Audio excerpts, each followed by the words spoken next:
I'm Georg, I'm the CEO at Phrase. I've been here since April 2022 and very much enjoying the language industry, the company Phrase. It's a fantastic place and exciting time to be in.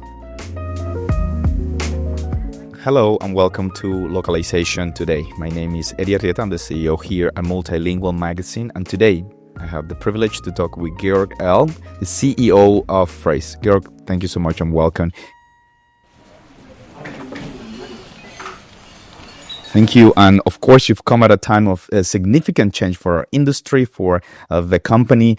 Can you tell us what have been your biggest priorities as CEO? How are those shaping Phrase's direction and culture? Yeah, I think the first one is common to all CEOs is to shape the culture and the vision of the company, and being respectful of the past, because Phrase is a business that existed before I got there.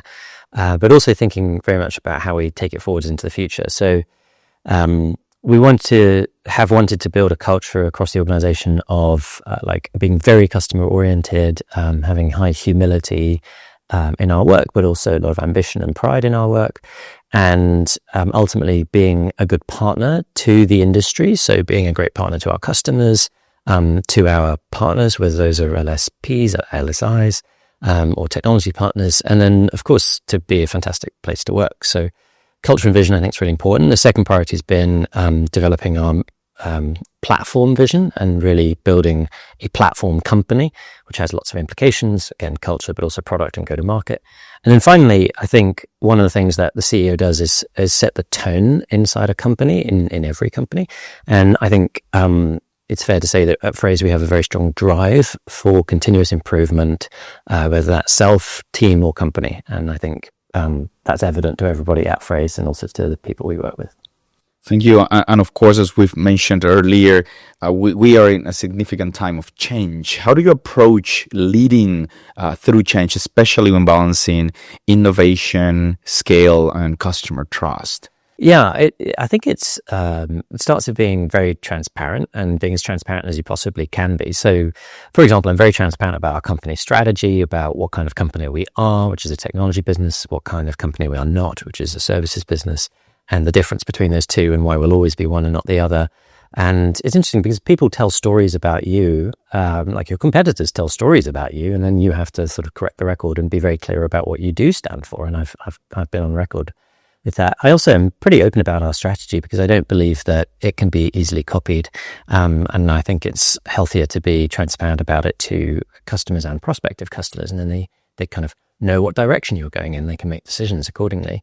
I also think part of my leadership style for us as a business is to be really open to ideas from absolutely anywhere. So they can come from friendly conversations with the industry at events, they can come from our customers, they can come from our partners, they can come from our team, they can come from random conversations you've had at home or something you've read on the internet, and you bring it back to work and you think, this is interesting. And I think having that openness to new ideas is very important for us in a period of change.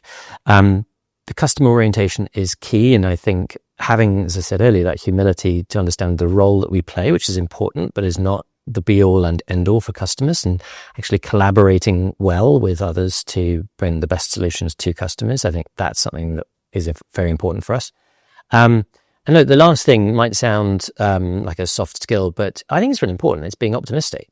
You know, I think the CEO's job is to lead. You lead from the front, and you have to give people a positive vision for change and embracing change. And actually, if you're in technology and you're not embracing change, well, relatively at least, you're going backwards. So, you know, I have always been a techno optimist. I continue to be. I think it's one of the most exciting times to be in technology generally and in language specifically.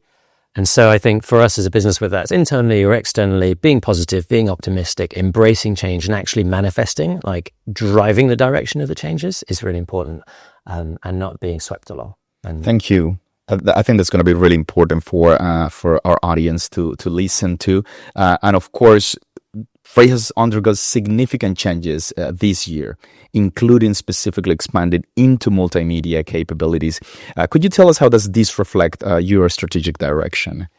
Yeah, I think it's very natural for us, actually. So if you go on my LinkedIn profile, I pinned at the top a video I did 2 years ago, which I'll be hoisted by that one way or the other, because I gave a 5-year vision 2 years ago, and I was almost nervous to do it because I wasn't sure if anyone would really necessarily sort of care what I thought. But anyway, I put it up there, and it's actually been really useful. It's a clarifying exercise for me and for the company, and it turned out to be more important than perhaps I realized to give that clarity to lots of people. And it is about hyper automation driving hyper personalization, driving hyper volumes and scale, meaning that if companies can confidently use AI on a use case by use case by use case basis, then each new use case where the AI confidence breaches the acceptable threshold, the volume goes up dramatically, because you don't use AI for little bits here and there. When you get confident in it, you use it to do a lot. So if you can do personalization at the limit of technical capability and technological confidence, then in the, over time, you do personalization at massive scale, because you do it at that limit.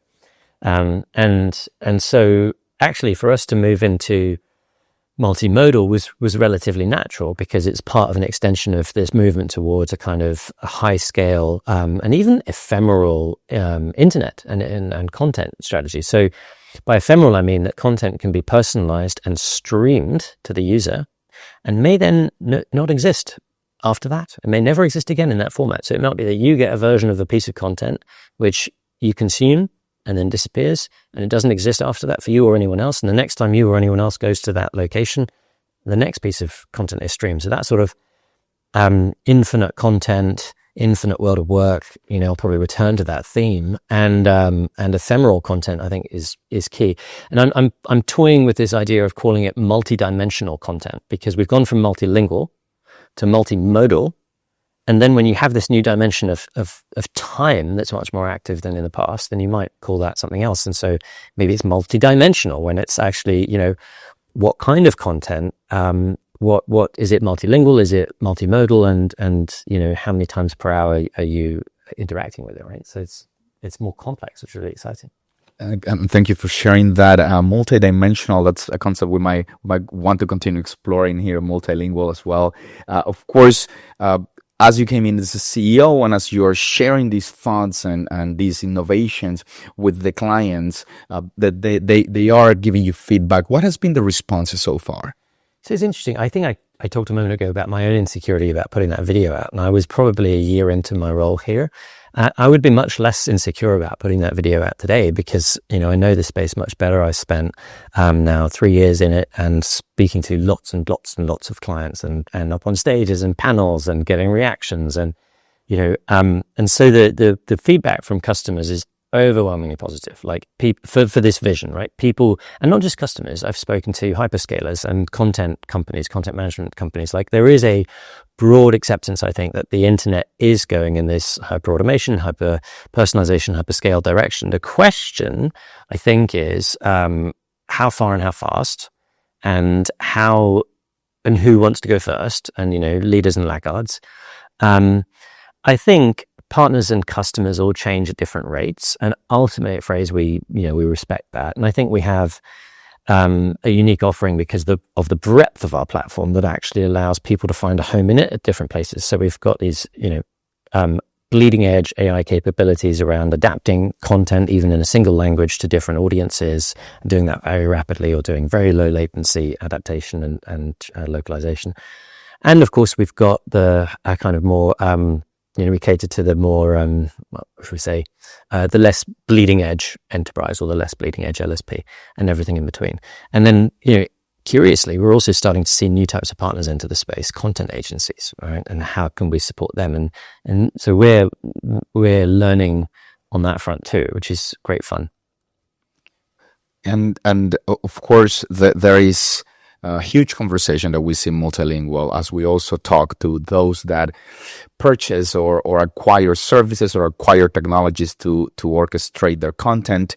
And there is the huge conversation, or the debate that we see on one-stop versus orchestrated localization solutions. How do you see this playing out, and where does this phrase fit in? Yeah.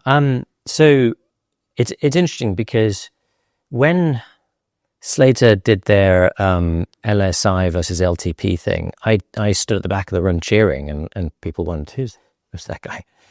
And I was cheering because I'd stayed up early into the morning reading this report and thought, finally, the language around the technology stack here has changed from this TMS catch-all to language technology platform. And actually, if you look back at our language, we've been talking about platform for years, and yet people came up to me and they said, are you okay with this? And I said, are you kidding me? I was literally the guy cheering from the back. TMS is a subset of stuff that we do.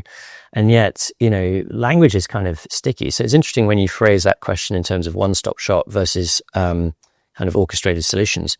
I don't know where, like if we asked 100 people where everyone would plot where phrase is.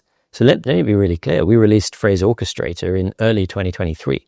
So 2.5 years ago, we were the first to bring out a really powerful orchestration platform, the workflow tool. So we're massive believers in orchestration. We're massive believers in ultimately a platform, right? I don't sell individual products anymore. You cannot buy TMS from Phrase or strings or something else from as an individual product from Phrase. You always buy the platform. That's been true for 2 years now. So the orchestrator layer allows you to pick and choose the capabilities that you need and put them into a workflow. So to compose them into a workflow according to your need. And then Phrase itself is like super API enabled, has been since its inception. We have a new developer hub. We have a whole new set of connector APIs we just released in our June cadence release. So, it's a headless system as well if you want it to be that. So there's a headless side of it. There's an orchestrated side of it. Now, I've talked about this ecosystem concept a lot. I see others in the market starting to pick up our language on that. So I'll just reclaim it because we definitely talked about it first. Certainly amongst the LTPs. And the reason we're such strong believers in it is that we know from customer experience, we're not the only technology in that customer's ecosystem. So we do 30 plus events a year around the world, and we always do them in some combination, us, a technology partner, a services partner, and a customer. And so that we call it a quadratic event, 4 parties. It's really important to tell that combined story. So, ultimately we have this very strong ecosystem view, and I don't believe at the moment that, well, let me put it another way. In the real world, as we all know, localization is done differently at every company. So in the real world, making a fully orchestrated approach where you have 25 different solutions and stitching them together through an orchestration layer has not yet been proven to work well at scale with the complexity that enterprises require. I think that it can get better, but at the moment our view is that the future is not for enterprises, and probably never will be for enterprises, to sort of be a middleware layer themselves and then stitch together tons and tons of systems. We do think you need to have a platform where your core systems are in common, and then you can choose to extend and embrace from that core system into appropriate other solutions as you want. So that's our view. The platform that extends and embraces via orchestration across itself and that third-party ecosystem, rather than everything's going to go to like an octopus and a mess. Thank you for sharing. And of course, the complexities grow even further when we start thinking about the day and age where we are at, where there is a huge explosion of content across formats, markets, and channels. How is Phrase evolving to support enterprise scale global content creation and delivery? Yeah, I suppose the first thing to say is, like, when we say how's Phrase evolving to support it, I would just say we've been doing it for many years. So if you look at our customer base, it's absolutely extraordinary. It is everything from foundation model providers that we can't name, but we all use every day, and so we're taking their models, augmenting them, and then providing them back to that same foundation model provider, which is pretty interesting.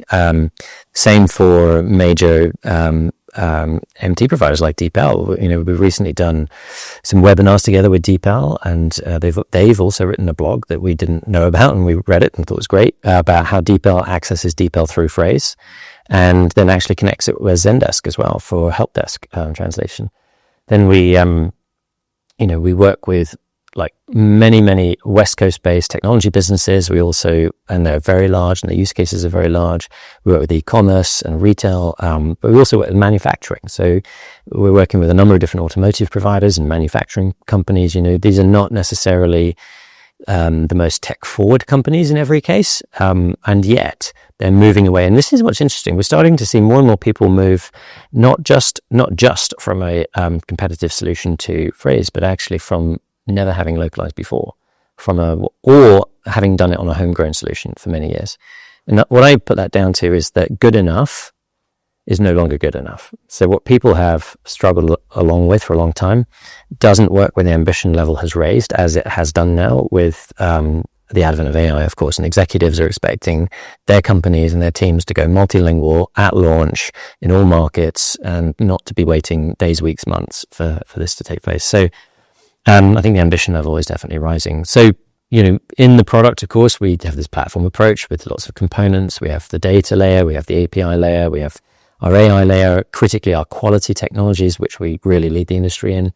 And, you have to have those because it's not just about assessing the quality in a particular segment, but it's actually about then putting that together with orchestration and building sophisticated branching logics that can do very complicated things at scale. We have one customer with an orchestration that has 24,000 steps in it in one workflow. That's unusual, but it's a sign of how it can scale. And probably 50 steps is a bit more typical, but you can scale the number of steps if you need to. And of course, now with multimedia, as the next layer, was one thing that's pretty interesting is as we've shown Phrase Studio to lots and lots of customers, we're getting fantastic feedback. That product pipeline has grown beyond our expectations. Frankly, it's grown beyond our expectations for the year in the first 3 weeks. So it's been a great success. But the very consistent bit of feedback we get from enterprise customers is, please, can you do deeper integration to the rest of your platform? Which is, in a way, it's wonderful to hear because that's actually validating the value of the platform story of all of the other components then being surfaced in this new way. And then finally, it's partners and ecosystem again. The content agencies coming into play, and how can we work with partners who have specialisms and who can build either technologies or services that plug into the Phrase platform and extend what we're natively capable of to bring something valuable extra to the customer. And of course, we have to agree with that idea that you mentioned, that good enough is no longer good enough. Do you see localization becoming more embedded in enterprise content operations as a driver of growth rather than just a support function? I do, and it's interesting. Some of the recent conferences, you sort of hear mixed opinions on this. There's some folks in localization who,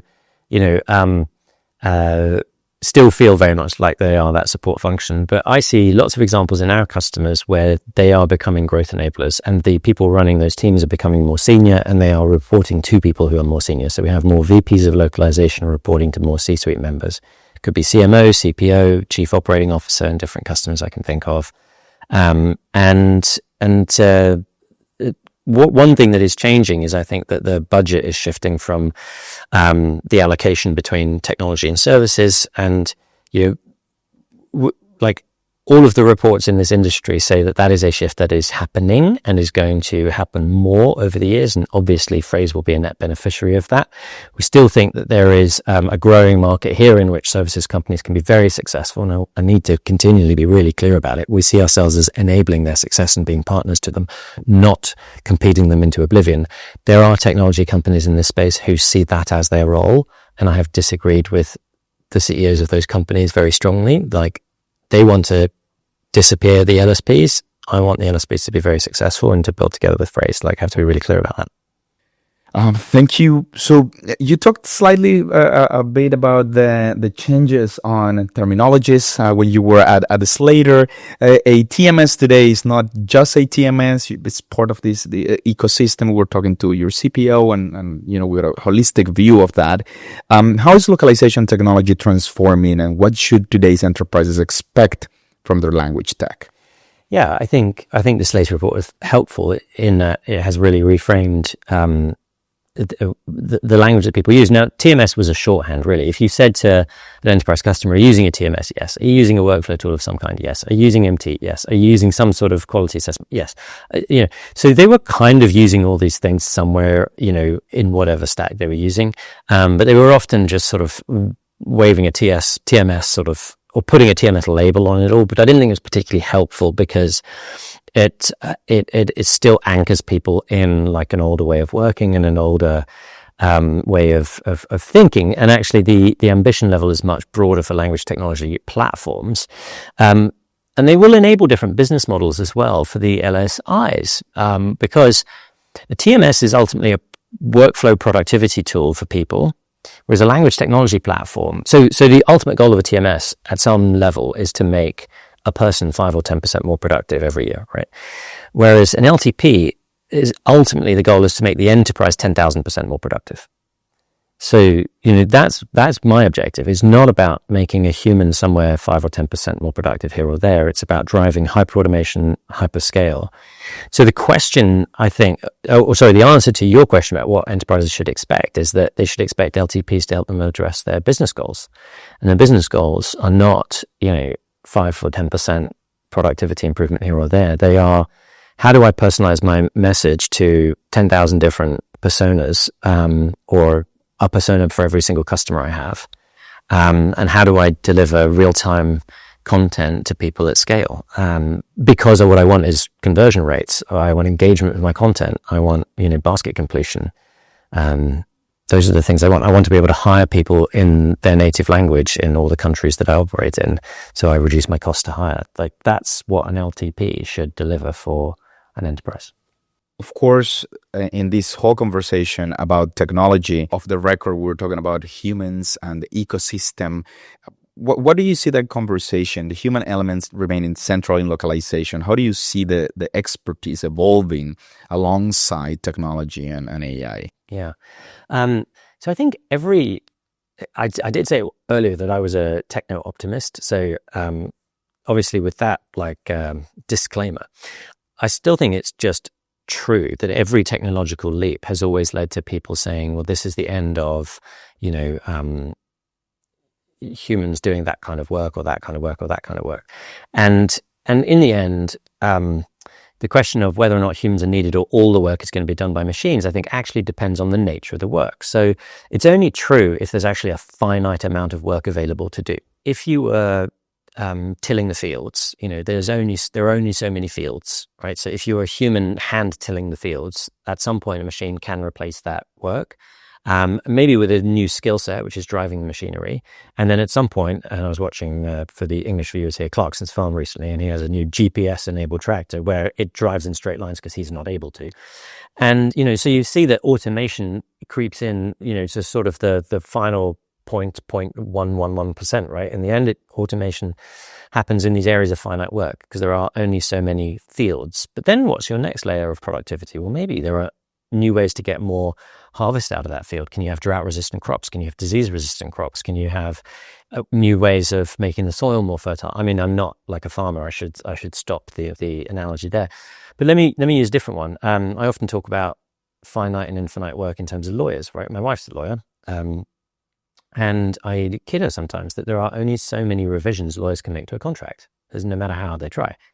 And so machines are going to automate, large components of that. Now, let's get on to the infinite work. Software development is infinite work, right? There is no limit to imagination and creativity and how many beta tests you can run and how many prototypes you can create.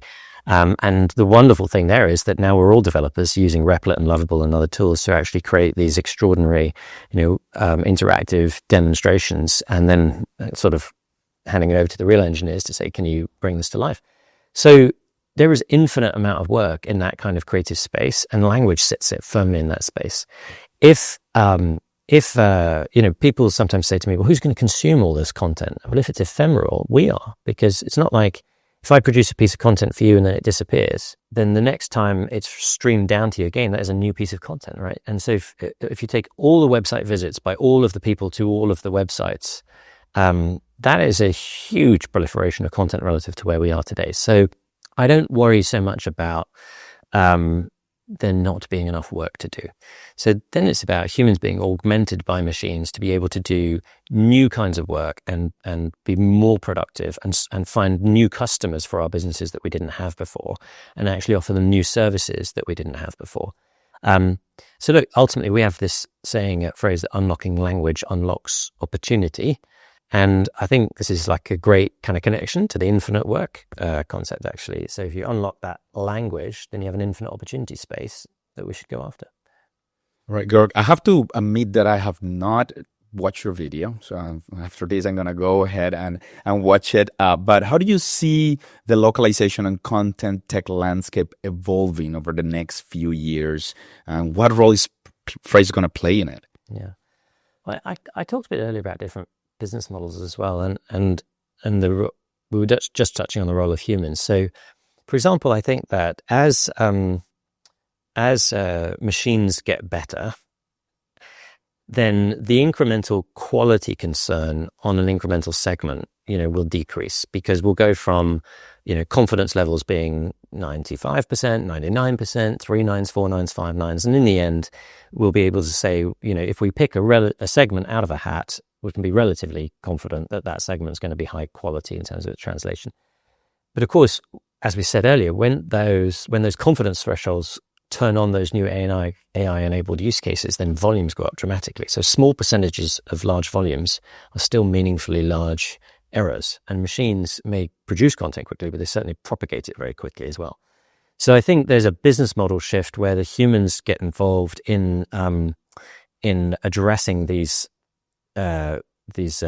risks, and so whilst the percentage of human involvement may drop, the absolute amount may actually increase over time. But that's a different business model from the LSI LSP business model today for at least that kind of work. So I think we'll see that change. I think also this massively automated real-time ephemeral content, I was trying to find a way to make it sound like massively multiplayer online role-playing game, but I struggled.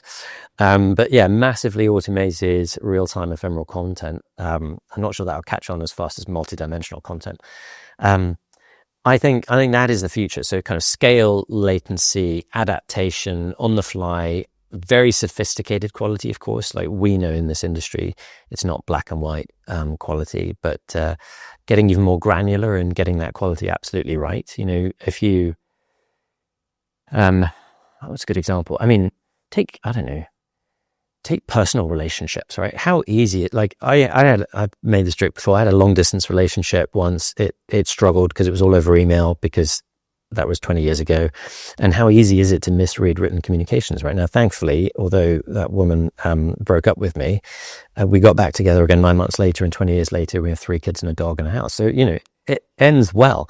But written communications are easily misinterpreted, at a distance. And we live in an async world, lots of Slack and so on. So quality, sophistication, getting that, what might be the right way of communicating with you could be very different from the right way of communicating with me. So quality, sophistication, we're at the bottom of an S-curve around quality, the bottom of an S-curve around volume, the bottom of an S-curve around personalization. So I think what's hard for people to imagine is what a kind of exponential really looks like and feels like. Because if you say to people it'll be double next year, they can imagine that. But if you say it's 10x next year, they can imagine that. But if you say it's 10x next year and 100x the year after, they can't imagine that. And then again, right? So I think we're at the bottom of an S-curve, which will be really exciting to contribute to. I loved when you said that you are an optimist, and I assume that also trickles down into the entire phrase structure. What should we be excited about when it comes to Phrase's future? Yeah, I think kind of an all of the above, right? Answer to that. I think we'll see a very different landscape over the next 5 to 10 years of content consumption in our personal lives and our professional lives. And the role that we all play interacting with technology is transforming very quickly. But we really are at the bottom of this S-curve. When now non-technical people can speak to their computers to generate software, it's really quite exciting. So I think all of the above. We as a company, as I said, combine humility with ambition and optimism. Massive drive for improvement, self, team, and company, but also enormous passion for our customers and sort of doing the right thing by them. I think we have the privilege of attracting talent from across the industry and outside the industry. So I think people should be excited about Phrase's continued commitment to innovation, and really trying to lead from the front with that enterprise focus in mind, but really to be a leading innovation company. And then as I was thinking about this question earlier, I was reminded of this quote by a guy called Larry Tesler, but I looked it up last night and he claims he never said it. But the quote is that AI is whatever hasn't been done yet. And I think there's something inspiring about that. You know, there's another quote now I'm trying to remember this on the fly, but it's something around magic and engineering. Something to do with like engineering is just, or magic is just what science hasn't understood yet, and engineering is just, you know, the real application of science. I have totally butchered that quote. But somehow, you know, if you think about when ChatGPT came out and I was demonstrating it to like friends at parties, and I said, look, this thing can write romantic couplets and Shakespearean, you know, pentameter or whatever the right phrase is. And that was a party trick. ChatGPT was a party trick. And now it's, you know, every single person at Phrase has access. We trained the whole company. We gave everyone access like really early on in early 23. And so now what people are, sorry, is that right? In early 23. Yeah, that's right. And now people are building those incredible things, and it's table stakes. So what is going to be table stakes in 5 years' time? Like, I don't know. It's exciting. Thank you. And I know this question is not there. We can choose not to include it. But those of us that are working in global content strategy and enterprises and leaders that are working in global content strategy, from your perspective, what do you think they should be thinking about in this context? How do you excite and enthuse your workforce to embrace these technologies and be early on the S-curve? Because again, the thing about the exponentials is that at the early stages, it might look like your competitor is just slightly ahead of you. But as they move up the S-curve, that gap widens. And so whether the competitor here is, you know, the employee at another company who might apply for a role in my company, but who is AI native, and I'm refusing to embrace. So now my rate of improvement is 10 to 20% per year, but this other person's rate of improvement might be 2x per year or 5x per year, right? So that might be my competitor as an individual contributor, and I include myself in this, right? I need to be an AI-enabled CEO, and I need to be working with these tools day in, day out. And the same is true for all of my C-suite, and they work with these tools day in, day out. And all the way through our organization, we need to be AI native. So I think, how do you get your as a leader, to your question, how do you get your organization to embrace these changes and get up the S-curve early? I remember a few years ago talking at Phrase about the compounding interests of good and bad decisions. And, you know, you've got to make these decisions early. There's a saying I love to quote, when's the best time to plant a tree? 20 years ago. The second best time, today. So everyone should start planting AI trees today if they haven't already, and not wait. So that's probably the first and most important thing to say. Yeah. Thank you so much. Georg, I don't have any more questions. I don't know if you have any final thoughts before we go. No, I'm just grateful for the time. Thank you. Fantastic. Thank you so much. And this was our conversation with Georg Ell, CEO of Phrase. My name is Eddie Arrieta, CEO here at Multilingual Magazine. Georg, thank you so much for your time.